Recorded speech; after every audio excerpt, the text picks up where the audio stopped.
Oi, meus queridos amigos, amigas, tudo bem? Eu preciso de um retorno de vocês.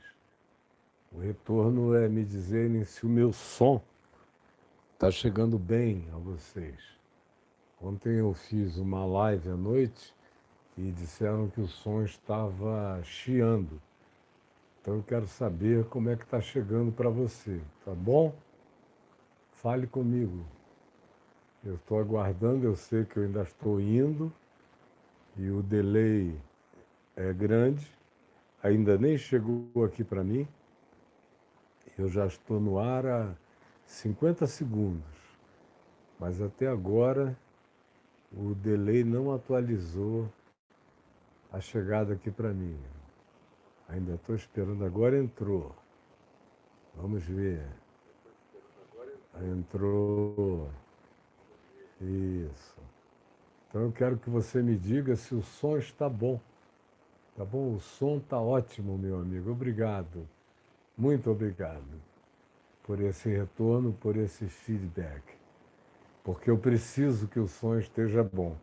Qualquer outra coisa pode estar ruim, até a imagem, mas eu vivo do áudio, eu vivo do som, eu vivo da palavra que chega até você, até o seu entendimento, a sua compreensão. E no nosso último encontro, e demorou, não é? Do nosso último encontro para cá, porque eu tive uma quantidade enorme de dificuldades. A primeira delas é que nós recebemos uma punição de ficarmos uma semana sem poder transmitirmos ao vivo por causa de um vídeo desses que às vezes eu boto, comento em cima, um vídeo tolo, de uns 10 anos, e onde eu e o Braulio ali embaixo estávamos conversando. Um monte de gente descendo numa escada rolante, outros querendo subir pela mesma. Então ninguém ia a lugar nenhum. E o comentário que eu fiz foi: tem muita gente que anda o contrário do projeto de Deus, ao invés de só botar o pé pela fé e se deixar levar pela graça nessa ascendência que o Evangelho propõe. Só isto. Mas alguém lá, um algoritmo burro, sei lá o quê, achou que tinha uma criança no meio da multidão, que o rostinho não estava coberto. Ora, quando a gente botou isso, nós pegamos do próprio YouTube a imagem e não tinha problema nenhum. E agora eles estão fazendo todas essas correções, ao invés de só tirarem e comunicarem, eles ficam punindo você por coisas que ficaram dentro da plataforma, com o algoritmo deles 10 anos, e que não tem nada demais, e tem alguns outros que têm exatamente a mesma imagem e não sofreram punição nenhuma. Agora, no meu caso, é porque tem muita gente ruinzinha, tem muita gente que fica procurando. E eu sei que a maior parte dos problemas que eu tenho aqui não são infrações nossas, são denúncias dos antagonistas que ficam aí em cima. Pois bem, hoje eu quero continuar, não perder mais tempo nenhum e também não quero falar de política, não adianta me perguntar, eu já cansei, eu não vejo a menor necessidade, eu não sou político, não estou aqui para isso. Quando é necessário, eu nunca me furto, eu nunca fujo, eu sempre opino. Agora, por favor, Bernadette, Silva, podem reagir à vontade à PL, eu não vou dizer nada. Quando eu tenho que falar, eu vou lá, converso com os meus amigos, senadores, deputados, dou minha opinião, ou os convido aqui em casa, mas não tem por que eu ficar falando num projeto de lei aqui que eu já disse o que eu penso, todo mundo sabe e eu não vou me repetir. Então, vamos em frente, porque o nosso negócio é o evangelho puro e simples, não é, Gabrielzinho? Gabrielzinho querido, aqui nessa segunda tentação de Jesus, sobre a qual eu falei já 1h30 no nosso último encontro, há 2 semanas passadas, e eu retorno para o mesmo ponto porque eu disse que eu não tinha concluído e o tempo tinha se adiantado demais. Diz aqui o verso 5 do capítulo 4 de Mateus. Então o diabo levou Jesus à cidade santa, a Jerusalém, ao templo, e colocou-o sobre o pináculo, o lugar mais alto do templo, e que ainda se abisma diante de uma muralha enorme. Então, além da altura dele, ainda havia o desnível da esplanada do templo até embaixo, no lugar onde o alicerce estava posto, bem do lado de fora da esplanada, de modo que a altura era muito expressiva. Quem quer que se jogasse de lá, inevitavelmente morreria. Levou, portanto, o diabo ao pináculo do templo e lhe disse: Se és filho de Deus, atira-te abaixo, porque está escrito no Salmo 91. Jesus tinha citado um texto da Escritura, quando disse: Nem só de pão viverá o homem, mas de toda palavra que sai da boca de Deus. Aí o diabo disse: o teu negócio é palavra? Fazer um duelo de Bíblia? Eu vou partir para um duelo de Bíblia. Jesus tinha citado Deuteronômio 8:3. Nem só de pão vive o homem, mas de toda palavra que sai da boca de Deus. Então, na segunda tentação, ele já vem sacando a Bíblia. Sacando a Bíblia. A Bíblia é utilíssima para se construir qualquer tipo de heresia. A Bíblia, nas mãos de uma pessoa bem intencionada, vai ser profundamente edificante e cheia de elementos que alimentam a fé. Mas nas mãos de um manipulador sem compromisso com a centralidade de tudo, que é Jesus, que é o Evangelho, ela pode se transformar, como já se tem dito há muitos anos, na mãe de todas as heresias. E não existem heresias mais bem arrumadas, sistematizadas, formuladas, perigosas, endemoninhadas. Não existem em lugar nenhum, nenhuma delas são piores do que aquelas que são desenvolvidas a partir de uma sistematização bíblica. Pega um verso aqui, pega outro aqui lá, vai juntando, vai formando uma determinada lógica, um patchwork, que uma coisa não tem nada a ver com o seu contexto antecedente, nem com o contexto imediato, consequente, mas aquele versículozinho, daquela caixinha de promessas, tirada dali, juntando com outros versículos que sejam parecidos, se pode montar algo cuja conclusão seja toda ela, conquanto seja estribada em textos bíblicos, mas a conclusão pode ser uma negação total do que a palavra, do que o Evangelho, do que Jesus ensina. E é bom você aprender isso, guardar isso, porque é assim que as coisas acontecem. E a gente vê gente agarrada à Bíblia, anda com ela no peito. Ler mesmo, não ler. Ler o Evangelho, saber de Jesus, o que ele diz, o que ele pensa, o que ele ensina, como ele viveu, como ele tratou as pessoas, como ele é, não sabem de nada.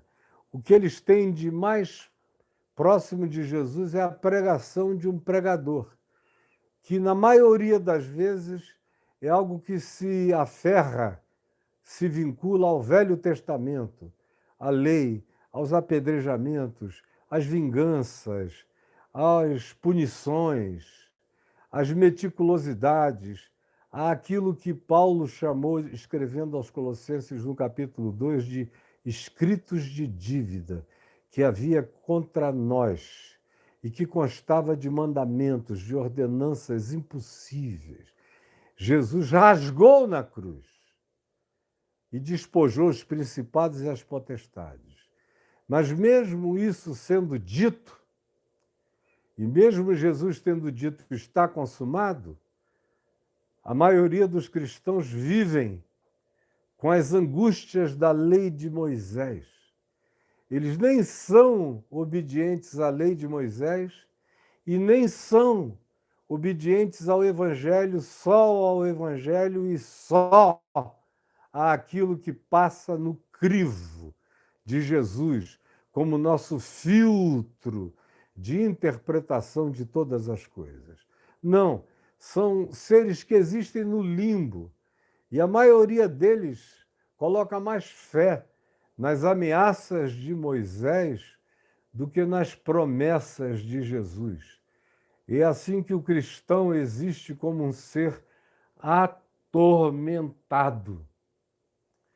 Ele diz que Jesus o salvou na cruz, mas o tirou de algum inferno, que eu não sei qual seja, e o colocou num outro que eu conheço muito bem, que é o inferno das culpas religiosas, das neuroses, da Bíblia mal interpretada, dos versículos da Bíblia usados pelo indivíduo contra si mesmo. É uma Bíblia destrutiva, é uma Bíblia culposa, é uma Bíblia inimiga, é uma Bíblia diabólica. Tudo quanto se lê nela é contra nós, é para nos agarrar, é para nos arapucar, é para nos prender, é para nos deixar cair numa vala. É uma Bíblia que não tem misericórdia, aonde se enxerga mais juízo, juízo, juízo, punição e punição. E tem gente que se alegra em dizer aqui neste livro há mais de 700 mandamentos de Deus para serem obedecidos e 7.000 promessas. Meu Deus, aqui Jesus disse que há só um mandamento a ser obedecido. Um só mandamento.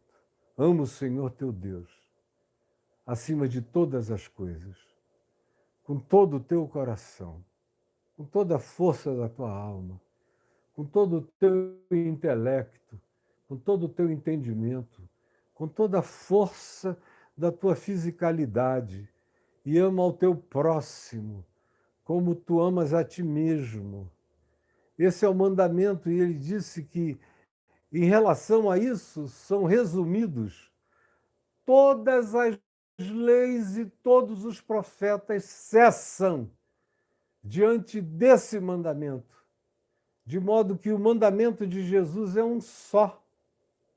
Faze tu ao teu próximo o que tu saudavelmente gostarias que o teu próximo fizesse a ti. O mandamento de Jesus, os apóstolos dizem, é um só. Ele mesmo diz, novo mandamento eu vos dou. E quando ele diz que o mandamento é esse, é um só. Amai-vos uns aos outros, assim como eu vos amei. Mas esse mandamento, na alma do crente, na mente do crente, parece bobagem, poesia de criança, infantil, porque, na realidade, eles levam muito mais a sério as punições, os rigores, os pânicos, as ameaças da lei de Moisés, que Jesus, acerca dela, disse que ele veio cumprir. Ele disse, eu não vim revogar, ninguém nunca a cumpriu, nem Moisés cumpriu, nenhum juiz de Israel cumpriu, nenhum rei de Israel, nenhum profeta de Israel a cumpriu completamente, nenhum ser humano. Sob a lei, todos estão debaixo de igual condenação, porque é sob a lei que se deve dizer que todos pecaram e todos igualmente carecem da glória de Deus. Mas ele diz, está pago. Eu vim para cumprir e cumpri. E a prova de que ele cumpriu é que na cruz ele diz, está consumado, está pago, está liquidado. Não há mais débito nenhum. Está tudo cancelado. Rasga o escrito de dívida. Tuas culpas foram apagadas. Dos teus pecados eu já nem me lembro mais. No entanto, repetindo pela terceira vez, os crentes preferem se agarrar aos pânicos, aos medos, às angústias da lei de Moisés, ao aterramento aterrador, horroroso dos mandamentos que o povo de Israel não pôde suportar. Como diz o livro de Hebreus, diante do pânico, da descida, daquela santidade insuportável divina, eles disseram a Moisés: ouve tu o que Deus tem a dizer e passa a nós, porque senão nós vamos morrer ouvindo essa palavra. Ela não nos será para a vida, ela vai nos matar, nós não suportamos essa palavra. E o único que suportou a palavra por inteiro foi Jesus, que a cumpriu. E disse: está pago, está consumado, agora o escrito de dívida pode ser rasgado. Mas, infelizmente, a maioria daqueles que andam com Bíblia na mão não creem naquilo que é a segurança, que é a garantia, que é a promessa, que é a sabedoria, que é o bom senso, que é a luz de compreensão, de interpretação para a nossa vivência saudável do mandamento de Deus, que em Cristo Jesus é amor. É um único mandamento. Amai-vos uns aos outros como eu vos amei. Aí vem aqui o diabo, nesse encontro com Jesus, e como Jesus tinha citado Deuteronômio, no capítulo 4, no verso 8, ele disse: palavra, Bíblia, concursozinho bíblico. Olha, estamos aqui no alto do pináculo do templo, no lugar mais alto da cidade, onde se vê toda a circunferência, Monte das Oliveiras, Monte Escopos, todas as montanhas em volta de Jerusalém, da Judéia, encarem as montanhas e as planícies na direção do litoral, que vão numa baixada até o Tel Aviv, tudo isso. Dali de cima se vê tudo. E eu te digo o seguinte: lá embaixo está o átrio, lotado de gente, de crente.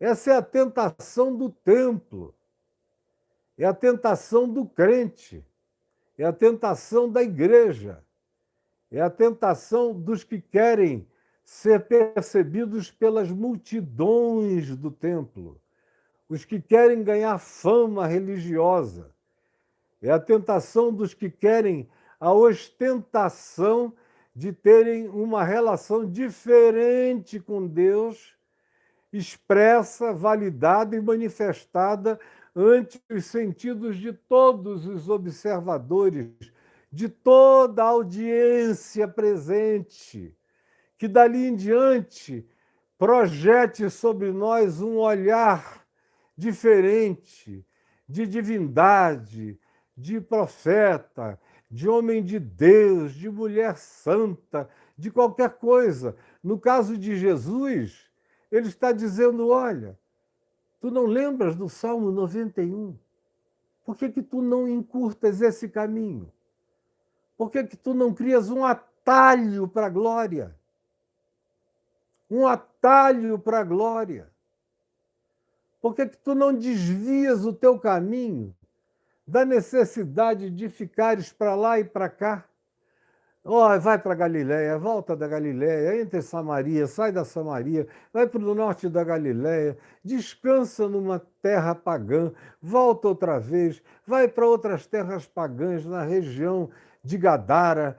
Meu Deus, para que tu vais andar com essa multidão de gente burra, te fazendo perguntas e outros te perseguindo, te enchendo a paciência, não te dando paz, sem tu teres como reclinar a cabeça? Resolve isso de um pulo só. É um salto só e você resolve isso para sempre. Já, aqui e agora. Pula, porque esse pessoal vai fazer o uau quando eles virem o cumprimento do Salmo 91, tirado do contexto, porque quando o diabo cita a Bíblia, é sempre fora do contexto. É um texto por pretexto, sem contexto, só para enganar com pretextos da mentira e do engano. Isso é só o que se faz. Bíblia citada por quem não tem o coração em Deus e no mandamento do amor de Jesus, segundo o Evangelho, sempre, escute o que eu estou dizendo, sempre, sem o amor de Cristo em mim, sem o mandamento do amor resumindo tudo em mim, sem o absoluto do Evangelho de Jesus sendo praticado por mim como o único caminho, verdade e vida. Sem isso, toda leitura bíblica se torna pervertida e perversa. Toda. Toda. Ou perversifica como mandamento acusatório para quem ouve, ou neurotiza e deixa em estado paranoico aquele que lê aquilo tudo contra si próprio.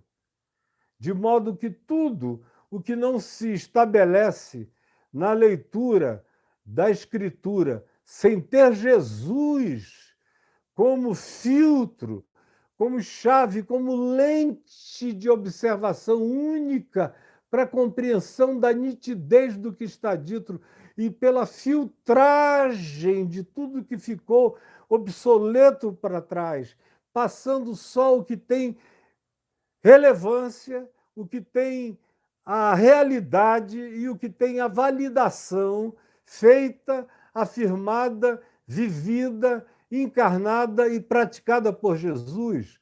Se não for só isso que fique para nós, se a gente resolver absorver a totalidade, deixando Jesus apagado do processo, sem que ele seja o supremo absoluto e tudo mais se torne obsoleto, a menos que se coerentize com o ensino de Jesus. Se não for assim, toda leitura bíblica adoece. E o diabo é o maior especialista no uso adoecedor da Bíblia. Guarde isso para você. O diabo é o maior utilizador do uso adoecedor da Bíblia. Ninguém sabe usar a Bíblia tão bem, com tanta aparente coerência, com aplicações aparentemente tão apropriadas. Jesus no pináculo, e ele diz: olha, tem um texto para ti, Salmo 91, está dito, porque aos seus anjos dará ordens a teu respeito. O texto do Salmo 91 diz: em todos os teus caminhos. Mas aqui o diabo para antes de dizer em todos os teus caminhos. Parece até que lá está escrito que os anjos do Senhor te guardarão, ele dará ordens aos seus anjos a teu respeito. E bota aqui, tem uma parada, e não em todos os teus caminhos. Só é a teu respeito. Não importa o que tu faças, mas os anjos estão aí para bancar você no que você precisar. No que você precisar. O Salmo 91 diz: ele dará ordens a teu respeito para que tu voes como um passarinho, para que tu planes como numa asa delta, para que tu te arremesses como num paraquedas. Não, é no caminho da vida, é no caminho do homem, não é voando, sem aparatos. O caminho de um ser humano que não tem aparatos de voo é descendo e andando no chão da terra. É tropeçando, levantando, caindo, cansando, suando, tendo sede, tendo fome, andando no chão da terra. Em todos os teus caminhos naturais, normais, caminhos saudáveis de um ser humano, o Senhor acampará o anjo dele ao teu redor e dará ordens aos principados, às potestades, a esses seres de outra natureza, de outra dia, de outras civilizações ou de outras dimensões, aqueles que estão a serviço de Deus para o bem, e não aqueles que se colocaram na grande dissensão universal e multiversica contra o sentido do amor e da vida, e que são entes igualmente reais, de outras dimensões, que não nos estão ao alcance dos olhos e nem da vista, porém são realidades à nossa volta e sobre nós, e que militam contra a nossa existência, semelhantemente a esses, àqueles a quem o Pai dá ordens a nosso respeito, para que nos guardem nos nossos caminhos sinceros, honestos, verdadeiros, lúcidos, cheios de sabedoria e de bom senso, razoáveis. E aí, andando no chão da razoabilidade, eu posso ter certeza de que ele deu ordens aos seus anjos a meu respeito. Mas quando eu brinco de querer fazer os anjos de Deus trabalharem contra as leis de Deus, contra as leis instituídas da física, da gravidade, da genética, da biologia, dos vegetais, do universo, em todo o seu esplendor, conectividade e sensibilidade natural entremeada, como a gente hoje sabe que tudo se entrelaça, que tudo se completa, quando a gente resolve violar isso em nome de uma palavra de Deus fora do contexto, mas que alguém cita para você, e nos púlpitos onde você vai ouvir a Bíblia, em geral, 90 e tantos % das vezes você ouve palavras com hermenêuticas de Satanás e homiléticas do diabo. A homilética organiza o que se fala, e a hermenêutica é a interpretação tortuosa, aplicando o que se tira da Bíblia onde se queira colocar, para fazer uma pessoa incauta, ingênua, tola, pular do templo e se arrebentar, como eu tenho ouvido durante dezenas, centenas, quem sabe milhares de vezes no curso da minha vida. De modo que eu não leio livros para te dizer o que eu te digo, eu sei tudo o que eu te digo, eu provo tudo o que eu te digo, eu conheço tudo o que eu te digo, faz parte do repertório da minha existência, tudo que eu te digo.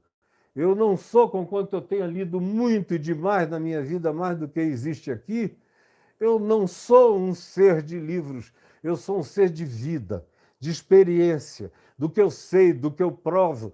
Como Paulo dizia, porque sabemos. Eu também lhe falo o que eu sei, o que sabemos, o que eu provo, o que eu conheço. Não é teoria, é o que eu sei mesmo. E eu sei que o diabo é especialista na utilização da Bíblia para destruir pessoas que têm mais fé na Bíblia do que no entendimento da palavra de Deus. Pobre das pessoas que têm mais fé na Bíblia do que no entendimento da palavra de Deus.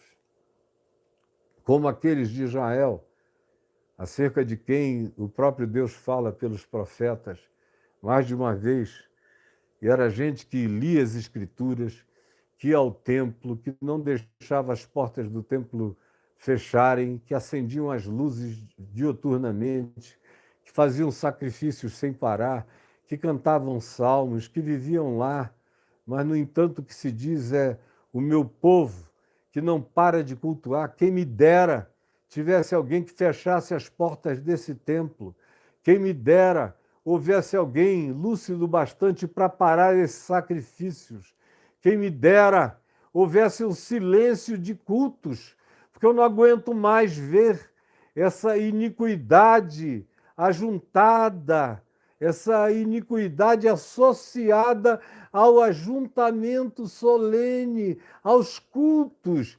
É gente que pratica iniquidade, mas não para de me cultuar, porque o meu povo perece por falta de entendimento. O meu povo perece por falta de entendimento. Não é de culto, não é de frequência, não é de igreja, não é de nada, é falta de compreensão, de entendimento, de percepção, de luz, de sabedoria. Aí vivem aquilo que o diabo dita, usando a Bíblia. São ditados de Satanás, sistematizando a Bíblia. Olha, pula, porque está escrito: aos seus anjos dará ordens a teu respeito. E aí ele prossegue, dá um saltinho, deixa a ordem natural do cuidado em todos os teus caminhos, dá um saltinho monumental, é um salto quântico de engano, e diz: para que te guardem, mesmo que tu pules. Isso é uma decisão que tu tomaste. De repente, ele faz com que o mandamento de Deus se torne um ato de vontade existencialista. Eu sou um ser existencial, mas não sou existencialista. Existencialismo é uma filosofia que, em resumo, diz que nada faz sentido, tudo é absurdo, não há nenhuma lógica para a existência de coisa alguma, que o universo é o acúmulo de tempo e acaso em trilhões, quaquilhões de tentativas inúteis, e uma dá certo aqui, outra dá certo ali, e aí, miraculosamente, isso vai se ajuntando para formar essa coisa divina, sublime, inexplicável, maravilhosa, mas que veio do acaso. E o existencialista que tem Jean-Paul Sartre, o pai desse existencialismo ateu nauseante, dizia isso, que tanto fazia, nada tinha sentido. Levantar alguém caído nas ruas de Paris e dar um lanche, uma comida a ele, fazia tanto sentido quanto vir dirigindo um carro, não conseguir parar porque está chovendo, tem uma velhinha na tua frente de 80 anos, você diz: ah, já viveu bastante, se eu frear o carro eu posso bater em muita gente, quem sabe cair até aqui no Sena, eu vou bater nela e pronto. Ela já viveu muito e eu vou embora sem culpa, foi só um acidente. O existencialismo puro e simples, fechado nas categorias sartrianas, propõe isso. Propõe que tudo tem a ver com o seu ato de vontade. Tudo é validado pela sua decisão pessoal, egótica de vontade. O que faz sentido é você se autovalidar pela expressão da sua vontade, do seu capricho. Porque tudo na vida é náusea, dizia Jean-Paul Sartre.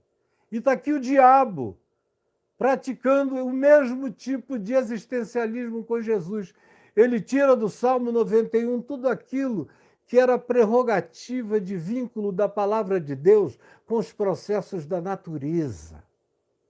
Tira isso, coloca-o pairando em lugar nenhum e diz: a seus anjos dará ordens a teu respeito para que te guardem.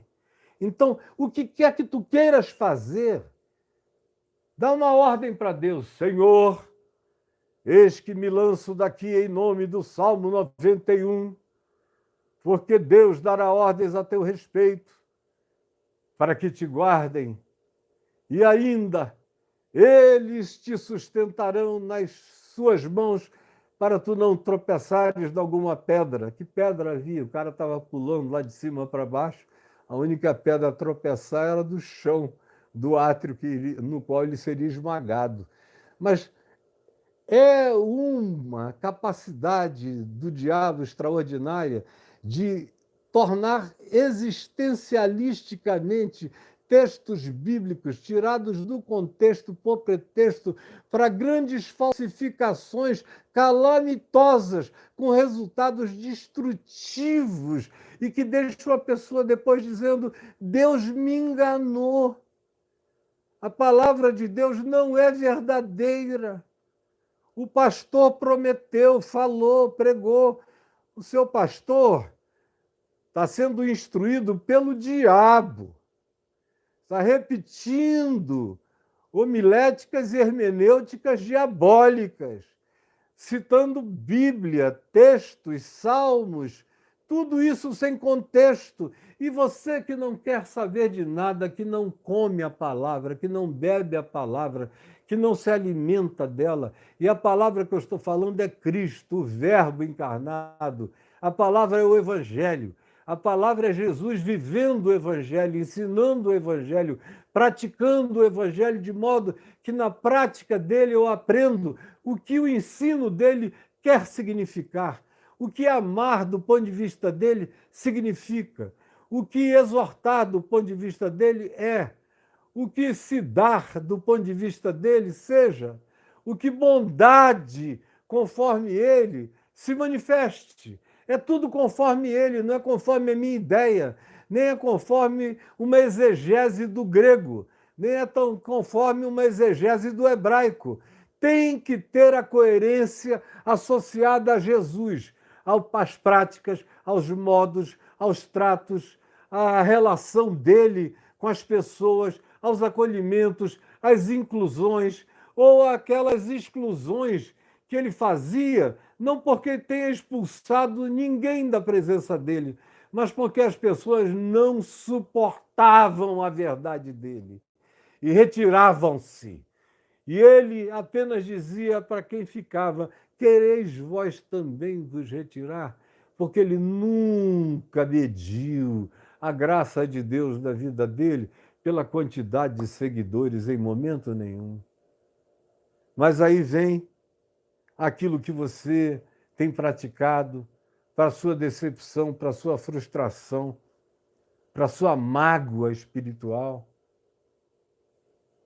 para a sua tristeza em relação a Deus, que é supostamente obedecer à Bíblia sem o entendimento do Evangelho.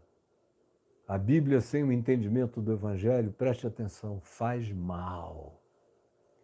Eu vejo gente que antes de se converter era melhor do que depois de convertida.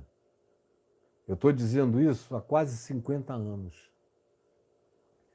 Primeira vez que eu acho que eu tive coragem de falar isso, eu já estava pregando o Evangelho há uns 2 anos, quando me deu essa ousadia de dizer para os crentes: olha, tem muita gente que eu conheci aqui fora, nas ruas de Manaus, nas praças, nas boates, ou no Rio, que antes de se converterem eram pessoas muito mais humanas, muito mais legais, muito mais generosas do que depois que se converteram e aprenderam as doutrinas das denominações e da igreja e se tornaram pessoas horrorosas, cheias de juízo, amargas, hipócritas, mascaradas, farisaicas.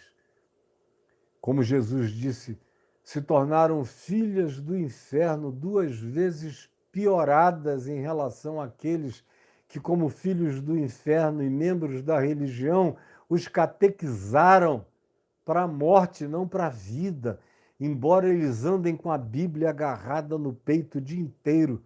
Mas é a Bíblia sem contexto, usando textos por pretextos para produzir enganos que só trazem frustração, tristeza, desânimo e desistência da própria fé verdadeira e genuína. Isso eu já disse para vocês milhares de vezes. Quem me assiste aqui vê essa recorrência que eu insisto em fazer porque eu sei que todo dia tem alguém novo chegando. Mas a Bíblia, sem o entendimento que viaja pelo filtro de Jesus, que viaja por Jesus, a chave hermenêutica, é apenas mais uma heresia a ser praticada de maneira desventurada e horrorosa. Vai, pula! Eles te sustentarão nas suas mãos, nada vai te acontecer. Aí Jesus olha para o diabo e lhe respondeu: também está escrito. Salmo 91 não era acerca disso. É o caminho humano aqui na terra. Você lembra do Salmo 91, todinho como ele é? Vale a pena, dá uma olhada. Aparentemente a gente vai perder tempo, mas não vai não. Salmo 91, que eu sei desde menino, de cor e salteado, e que eu já usei tantas milhões de vezes na minha vida, ele, com muita recorrência, eu volto a ele, porque ele me faz um bem enorme. Abra aí você, aquele que habita no esconderijo do Altíssimo, à sombra do Onipotente, diz ao Senhor, meu refúgio, meu baluarte, Deus meu em quem eu confio, pois ele te livrará do laço do passarinheiro e da peste perniciosa, cobrir-te-á com as suas penas, sob as suas asas estarás seguro, a sua verdade é pavês e escudo. Não te assustarás do terror noturno, nem da seta que voa de dia, nem da peste que se propaga nas trevas, nem da mortandade que assola ao meio-dia. Caiam 1000 ao teu lado, 10.000 à tua direita, mas tu não serás atingido. Somente com os teus olhos contemplarás e verás o castigo dos ímpios, pois disseste, o Senhor é o meu refúgio. Então fizeste do Altíssimo a tua morada.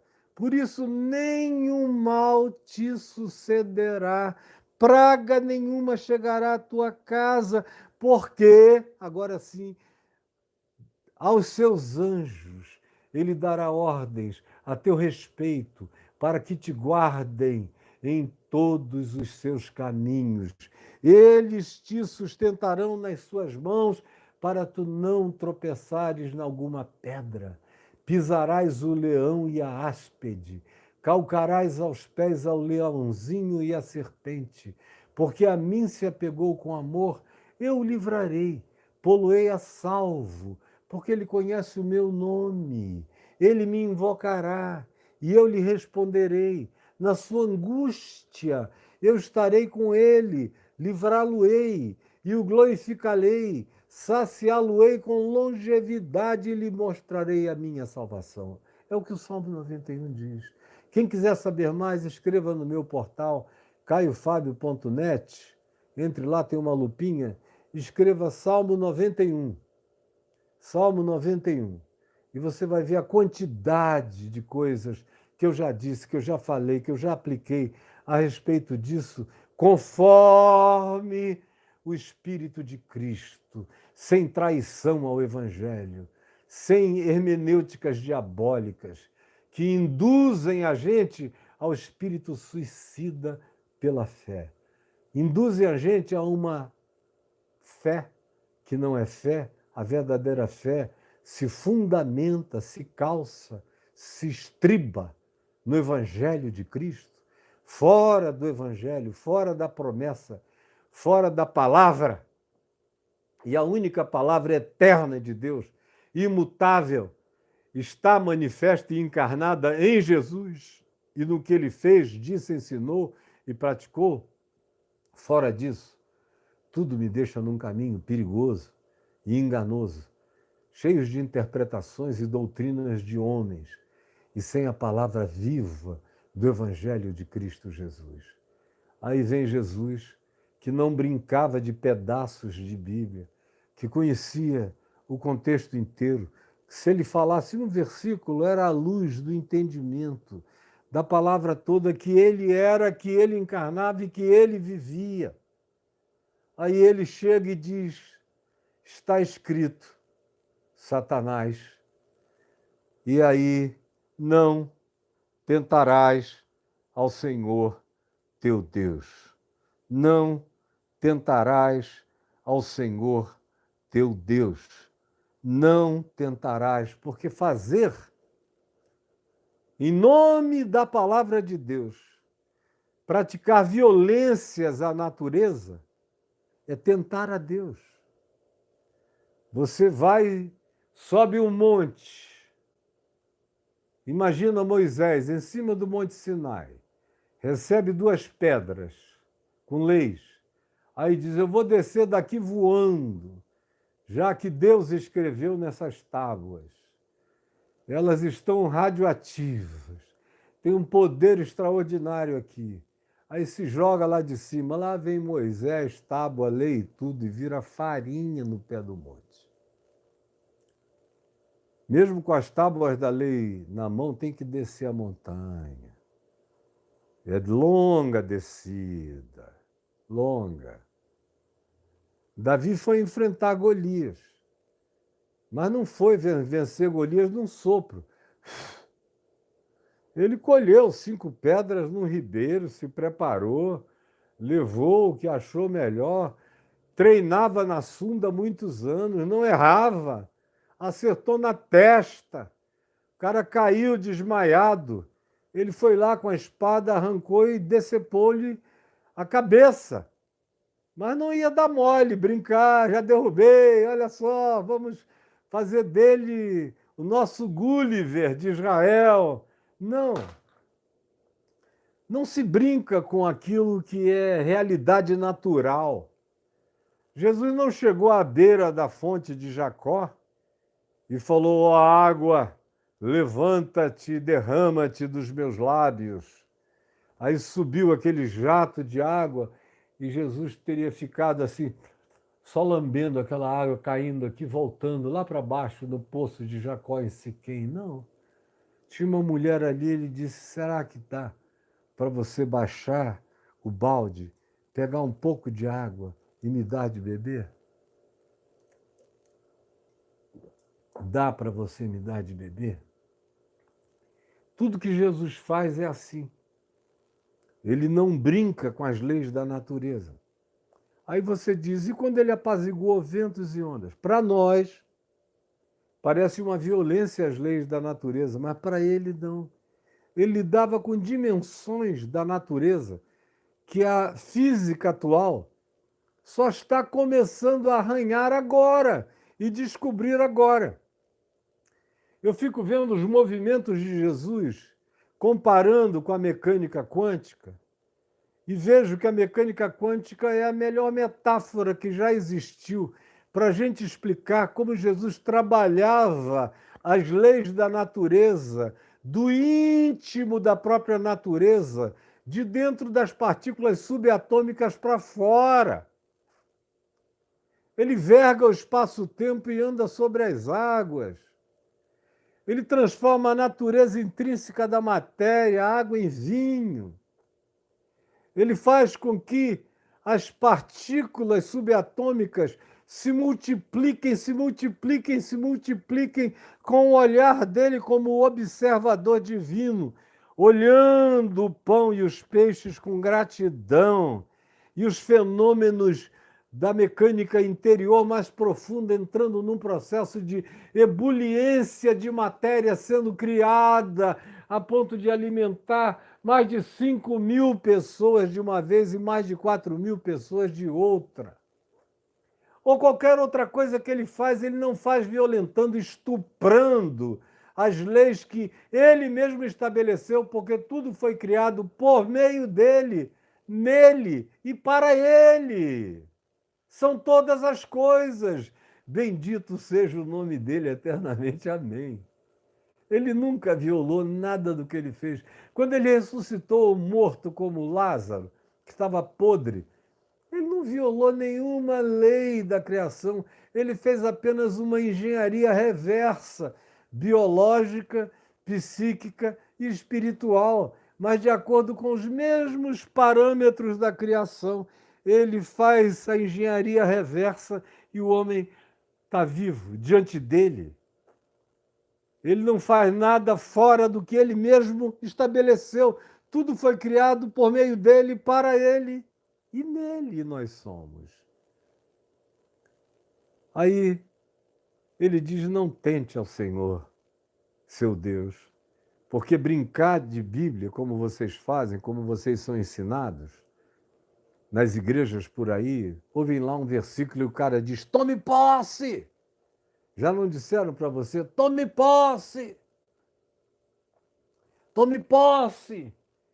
E às vezes eu vejo o cara mandando você tomar posse da mesma coisa que o diabo está mandando Jesus tomar posse aqui. O que o diabo está dizendo é: toma posse. Do Salmo 91, é teu, olha só. Dará ordens a teu respeito. Eles vão te guardar, eles vão te sustentar. Tu não vais tropeçar, por isso pula daqui. É um suicídio, mas para ti não será. Toma posse. Aí você vai tomando posse de um monte de mentiras bíblicas. Porque a Bíblia pode dizer todas as mentiras que você queira, se ela não for lida a partir de Jesus. Você vai consumir a largos sorvos muito engano, muita mentira e muita palavra que não vai se cumprir, porque já está esgotada, já está caduca, já está em obsolescência, e a prática dela vai contra o que Jesus me mandou praticar e como Jesus me ensinou a praticar a palavra viva do seu Pai. Que prática foi a que ele me mandou praticar? E aí é só olhar para ele que eu fico sabendo como viver. Agora, eu já falei sobre essa tentação da última vez, só estou dando uma repassada. Eu falei muitas outras coisas da primeira vez, nesta tentação. Mas eu disse que faltava falar sobre esses aspectos vinculados às tentações do templo. As tentações do templo. Você que vai entrando, vai botando o seu dedinho aí. Você que não é membro do canal, vá se inscrevendo e apertando o sininho. As tentações do templo. Porque a primeira tentação foi no deserto, não tinha ninguém vendo. Era Jesus e o diabo. Como é que essa tentação ficou sabida? Porque Jesus contou aos seus discípulos, e os discípulos contaram aos seus discípulos, e assim por diante. Mas essa aqui era uma tentação que podia ser vista. Ninguém que olhasse do pináculo, do átrio do templo, lá para cima, para o pináculo, como eu disse da última vez, veria o diabo. Mas veria a Jesus, um ser humano, vestido de túnicas longas, claras, no alto do pináculo. E muita gente deve ter perguntado o que esse maluco está fazendo aí. Quem é ele? Ninguém ainda o conhecia direito em Israel, quase ninguém além da família dele. O que esse cara está fazendo aí? Meu Deus, será que ele está desesperado? É uma tentativa de suicídio? Que é isso? E depois eles viram Jesus simplesmente tomar o caminho da escada e aparecer lá embaixo. Foi só o que a multidão viu. Agora, nós sabemos o que aconteceu. E como havia uma multidão vendo, o que o diabo propôs foi um projeto de publicidade religiosa, de marketing religioso e de atalho religioso. Isso que ele estava propondo. Existe alguma coisa contra publicidade de eventos, de cultos, de conferências, de congressos ou de pregações? Não.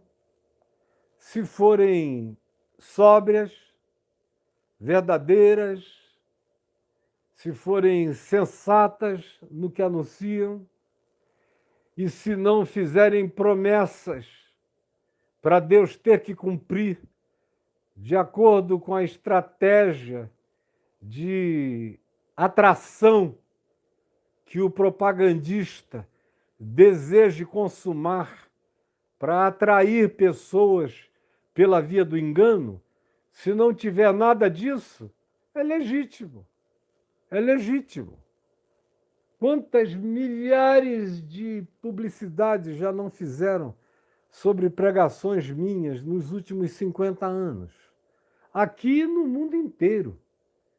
Eu já estive em lugares, na Europa, por exemplo, onde eu ia passando vendo outdoors meus, aqueles outdoors europeus bonitos, eletrônicos, convidando para ouvir a palavra do Evangelho, sem nenhum problema. Aqui no Brasil, para todo lado, durante décadas e décadas. A minha vida era totalmente diferente do que vocês que vivem hoje, que são filhos dessa geração, conseguem sequer imaginar como era. Agora, eu nunca permiti nenhuma publicidade mentirosa. E as 2 ou 3 publicidades mentirosas que eu cheguei no lugar e vi que tinham feito, eu mandei arrancar na hora. Eu saí do aeroporto, olhei e a pessoa toda alegre, olha, enchemos a cidade disso aqui. Numa delas, que foi uma coisa patética, foi um pastor presbiteriano que faz qualquer negócio para aparecer, eu o conheço há uns 45 anos, mais ou menos, e muito bem-humorado, mas assim, capaz de umas safadezas, de umas faltas de ética totais. Ele encheu a cidade onde ele era pastor e onde eu estava indo pregar num ginásio de esportes, da seguinte mensagem nos outdoors: venha ouvir Fábio Júnior convertido. No auge do Fábio Júnior, eu ainda morava em Manaus, no Amazonas. Aí eu saio e eu vejo aquilo ali. Venha ouvir Fábio Júnior, e não tinha nem foto. Deliberadamente para o pessoal ficar pensando que era o Fábio Júnior, o cantor, que depois veio a ser marido da minha querida amiga e irmã, Glória Pires, pai da Cléo, que é minha querida também. Naquele auge dele nas novelas ou como cantor. E foi um bocado de gente ao ginásio. Quando chegou lá, eu que já tinha mandado, digo, sai arrancando. Sai arrancando tudo, eu não quero nada aqui. Mas não vai dar tempo, eu digo, não faz mal. Mesmo que seja durante a reunião, vai arrancando, porque eu vou pregar 3 dias. Eu não vou deixar essa mentira ficar no ar 3 dias.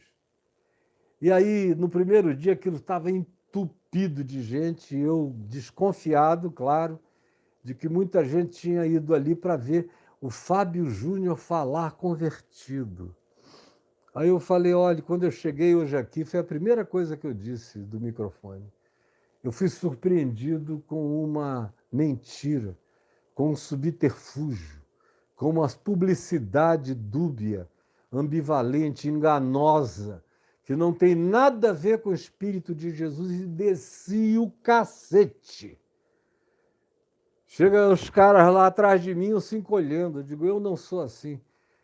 Se você veio aqui pensando que estaria o Fábio Júnior, foi uma propaganda que eu não sabia, porque se eu tivesse sabido, eu não teria permitido.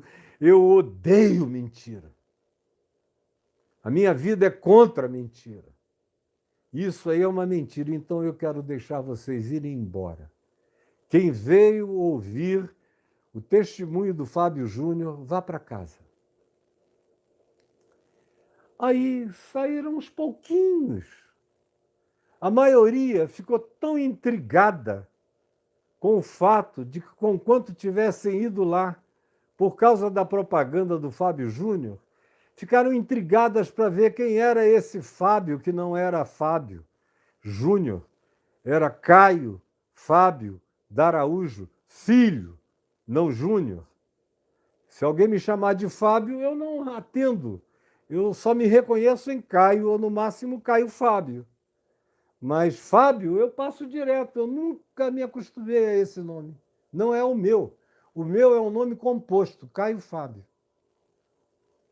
E ficaram, e ouviram, e voltaram, e centenas fizeram decisões por Jesus.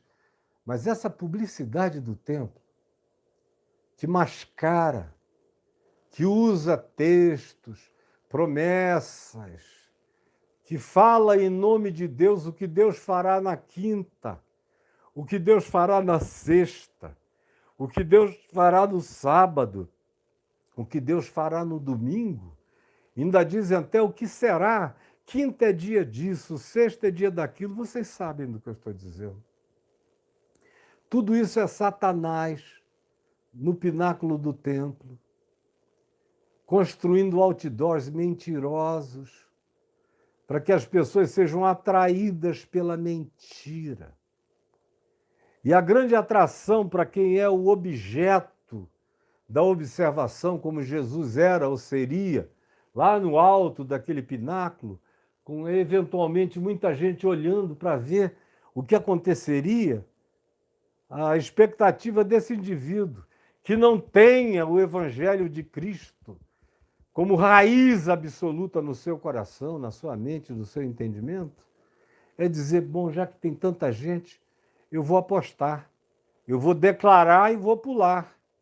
Aí declara, pula e se esborracha, se estrepa, se arrebenta e fica com ódio de Deus, vira ateu.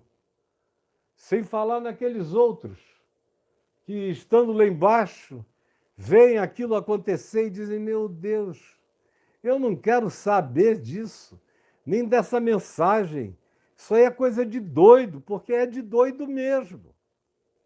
Mas a tentação das publicidades, da atratividade de multidões para os nossos templos ou lugares de reuniões é uma coisa ensinada pelo diabo aqui. Usa a Escritura, não conforme a palavra de Cristo, mas conforme a manipulação editada para atrair pessoas ingênuas, tolas, incautas, desesperadas, e que não importa qual seja o resultado, pelo menos elas já estarão lá. O resto é com você. O nó que você vai dar no pingo d'água é problema teu. Deus não tem nada a ver com isso. O teu negócio é atrair gente. Como eu já encontrei também muita gente que me dizia e me diz ainda hoje, não faz muito tempo, tem uns 3 anos, um pouco antes da pandemia, um cara especialista em marketing, desses marketings, dos marqueteiros dos grandes influencers não cristãos e cristãos, me falou, você é um desperdício, pastor Caio, porque você fica ensinando o evangelho, essa coisa séria da palavra. Meu Deus, eu tenho pastor que eu trabalho, a mídia dele, o cara não diz nada, é só água com açúcar. Chega lá e diz, Deus é bom ou não é bom, meus irmãos? É bom, aleluia, então, irmãos. Aí vai naquele negócio de ou não é, é ou não é, o cara já está com 3 milhões de seguidores. Agora o senhor gasta isso tudo, bota a sua alma para fora, e está aí, não chega a 1 milhão no YouTube, e ainda vive recebendo punição, porque tem tanta gente que fica com raiva da verdade que o senhor diz. Alivia um pouco, pastor. Faz um pouco o jogo, não custa nada. Isso vai lhe dar um espectro extraordinário. Mas eu sei de onde vem essa sugestão. Eu não estou aqui para nada que não seja evangelho de Jesus puro e simples. Quem ouviu, ouviu. Quem não ouviu, está perdendo tempo, porque eu sei que o que eu digo aqui faria diferença na vida de reis, de príncipes, de autoridades, de magistrados, de juízes, de cientistas, de pensadores, de filósofos. Eu sei! E não é arrogância minha, não, é certeza absoluta de que o significado dessa palavra do Evangelho, que sai da minha boca, porque sai antes da boca de Deus, é irrespondível, é irretorquível, é irretocável, é verdade absoluta, faz bem real ao coração das pessoas. Tão logo se abram minimamente para acolher, vão experimentando o benefício inequivocamente no ser. Inequivocamente. Mas a tentação do templo, das publicidades falsas, dos marketings mentirosos, tanto marketing mentiroso, cheio de jogo. Tem gente que chega para mim e me propõe, vamos fazer um jogo, é que o teu marketing não tem jogo. Você só diz o que vai oferecer e oferece. Não pode, a gente tem que fazer jogo, tem que prender esse pessoal, tem que botar dentro de um cerco, tem que jogar a tarrafa de modo que o cara não saia mais dali. Para isso, o senhor vai ter que cometer algumas violências antes, vai ter que dizer umas coisas que a gente sabe que o senhor não gosta de dizer, mas diga. Depois o senhor vai consertando. Eu digo, não, eu vim ao mundo para dar testemunho da verdade e para não ir consertando nada. Se possível, eu não quero ter que consertar nada, porque tenha falado sempre a verdade, como se disse acerca de João Batista. No Evangelho de João, quando se afirma, João, na verdade, não fez nenhum sinal portentoso, mas tudo quanto ele disse acerca de Jesus era verdade. Essa é a grande aspiração da minha vida. Se o Senhor quiser me usar para milagres, como já usou, como eu já vi tantos sinais, prodígios e maravilhas, mas essa nunca foi a minha ênfase. Acontece porque Deus está presente, porque o Evangelho está presente.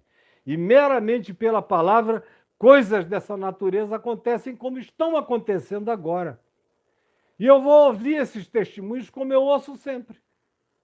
Mas é meramente pela palavra. E pela palavra de Jesus, a qual eu não quero retocar jamais. Não quero dela tirar nada, não quero a ela acrescentar coisa alguma. Ela é suficiente, plena e basta. E produz tudo quanto é vontade de Deus em termos de plenificação do significado da vida humana. Agora, o marketing que está proposto é uma falsificação mentirosa. Saiu aí, alguém me mandou, eu não dou a mínima, eu caí na gargalhada. Mandaram para minha mulher. Alguém assim, com um certo pudor, mandou, nem disse qual era o nome dele. Ele só disse, olha, eu estou escrevendo para você, irmã Adriana, porque eu não quero magoar o reverendo Caio, mas esse anúncio aqui está saindo na internet, é de um grupo lá de Salvador, que está veiculando. Era um videozinho onde tinha aquele convite para o encontro da Fraternidade do Evangelho lá na Igreja Batista de Marapendi, na Barra da Tijuca, agora no mês passado, para o qual eu fui, um convite fechado. Era um evento só para pessoas, pastores e líderes, que pagassem para participar do evento.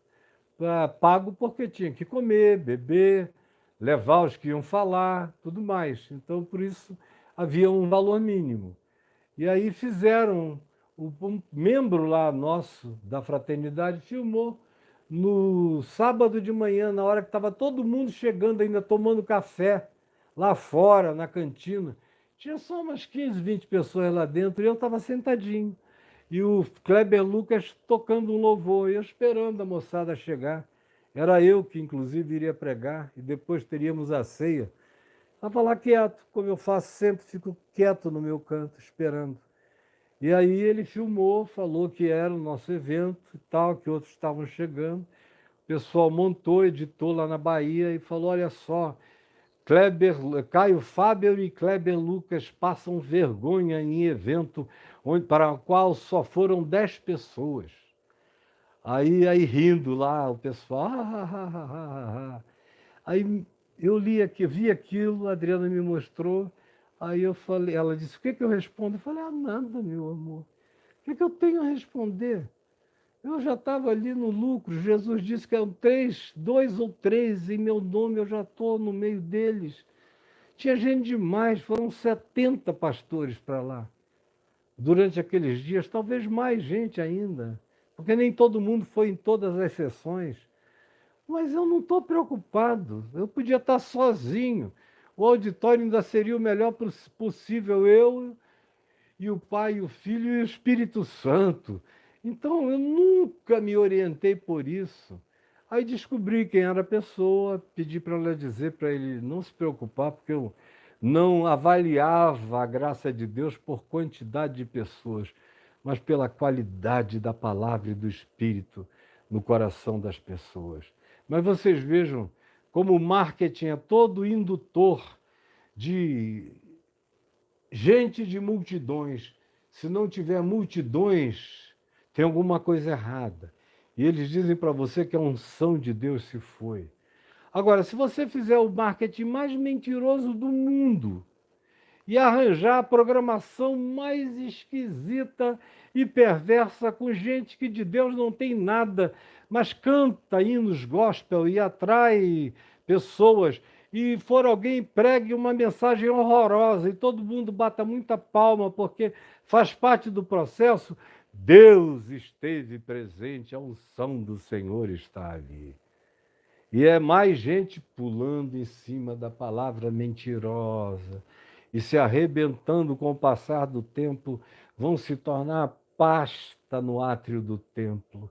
Eu já vivi demais para ver que dura 10, 20 anos, 30 anos, aí queda. Dura 40 anos e pô, arrebenta. E tem alguns aí que estão já na iminência de se arrebentarem todos e não notam que estão. E eu olho e digo, meu Deus, se pelo menos eles dessem ouvido, eu lhes diria, parem, porque vocês já puseram o pé para além do abismo. O próximo passo já é no vácuo da morte. Cuidado, cuidado. E se você tem alguém que você gostaria que ouvisse isso, fale sobre essas tentações do pináculo do templo. Esses atalhos. Isso é mais rápido. Você não precisa se dar tanto, viajar tanto, queimar a vela pelos dois lados, pregar, pregar, ouvir, ouvir, atender, aconselhar, ter paciência. Não, encurta isso. Fecha. Tem gente que fica chocada quando eu vou lançar um livro.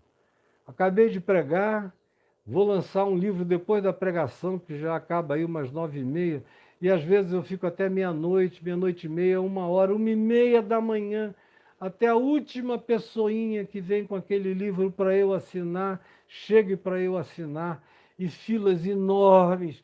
E tem gente que diz, como é que você aguenta, meu irmão? Imprime um carimbo, faz qualquer negócio. Assina antes, bota só o nome aqui, ou qualquer negócio, mas isso mata um. Eu digo, bom, se matasse eu já estaria morto há muitos anos, porque é assim que eu vivo, e enquanto eu tiver força, eu vou ouvir quem precisa, eu vou conversar com quem precisa, eu vou andar pelo caminho que é o meu caminho, onde Deus dará ordens a seus anjos a meu respeito, para que me guardem em todos os meus caminhos humanos, escolhidos segundo o mandamento do amor, da graça, da verdade e da justiça de Deus. E aí, esse tentar de Satanás a Jesus no pináculo do templo, citando o Salmo 91, é também a tentação das falsas impressões. A pessoa cita a Bíblia, cita, aí você diz, não, eu vou voltar porque ele cita a Bíblia, ele cita. Toda hora ele cita uma parte da Bíblia. E aí para você dizer para aquela pessoa que citar a Bíblia não significa nada, soa como heresia. E meu Deus, quantas vezes eu, com gente de mais intimidade, já tive que dizer, escuta, Isso aí que você me trouxe, que você disse que foi uma pregação abençoada, é uma mentira da primeira fala até a conclusão. Mas, pastor, ele citou a Bíblia 15 vezes, eu digo, fora do contexto, construindo uma mentira por pretexto. Olha no final qual foi o resultado, qual foi o apelo, o que ele arrancou de vocês. Isso tudo foi feito para arrancar com fórceps isso aí de dentro da tua alma. Mas é tudo mentira. Tudo mentira. Não tentarás ao Senhor teu Deus. Anda pelo teu caminho. Gasta o tempo necessário. Não se apresse em nada. O Espírito Santo faz as coisas acontecerem. É Ele que imprime velocidade. É Ele que realiza tanto o querer quanto estabelece o realizar, o acontecer. Destituído dele, eu posso fazer o que eu queira. Um ateu pode organizar uma cruzada de evangelização e durante a noite ele pode fazer uma fila de garotas de programa que ele coma a noite inteira.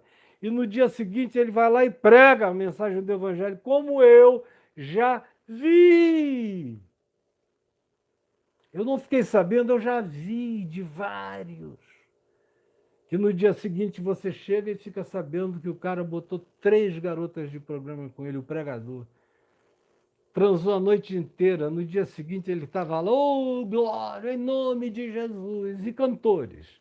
Meu Deus, quanto pó cheirado, quanta metanfetamina, quanto programa de promiscuidade realizado com a grana, com os cachês em nome de Jesus. No dia seguinte está tudo lotado.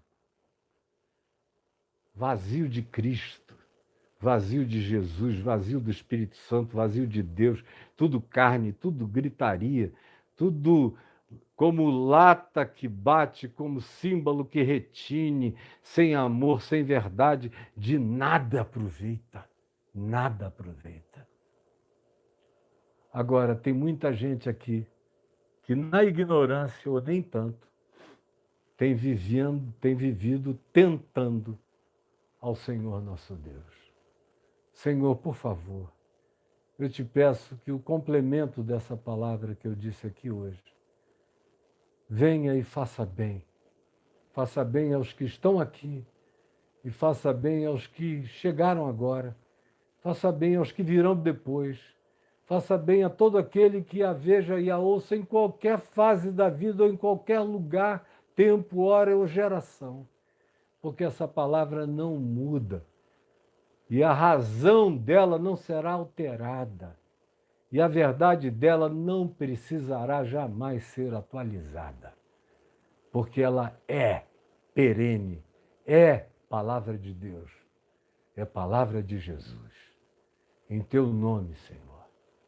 Amém e amém. Eu quero que o Senhor te abençoe, te guarde. Eu estarei com você aqui amanhã e quinta-feira. Sexta não, porque eu estarei sábado à noite lá em São Paulo, na faculdade Campos Sales, comemorando os 17 anos do Caminho da Graça em São Paulo, com meu querido amigo Carlos Breguentin, e com você que apareça lá, na faculdade Campos Sales. Vá lá no meu Instagram que você fica sabendo o endereço, o horário e tudo. Sábado à noite eu pregarei lá e domingo de manhã lá também. Agora, no outro mês eu vou também no dia 20, 21 para uma reunião da Fraternidade do Evangelho, em junho, e vou ficar no domingo 22 para pregar de manhã na igreja Betesda, lá com o meu amigo querido pastor Ricardo Gondim, a sua esposa Jerusa. Mas eu estarei com você aqui amanhã, 13h, tá bom? Convide os outros que não vieram. Hoje foi o dia que a gente teve menos gente, provavelmente porque o pessoal fica sem saber se vai ter ou não vai ter. Convide todo mundo. Amanhã, com a graça de Deus, estaremos aqui. Beijo, tchau, tchau. Fica com Jesus. Beijo.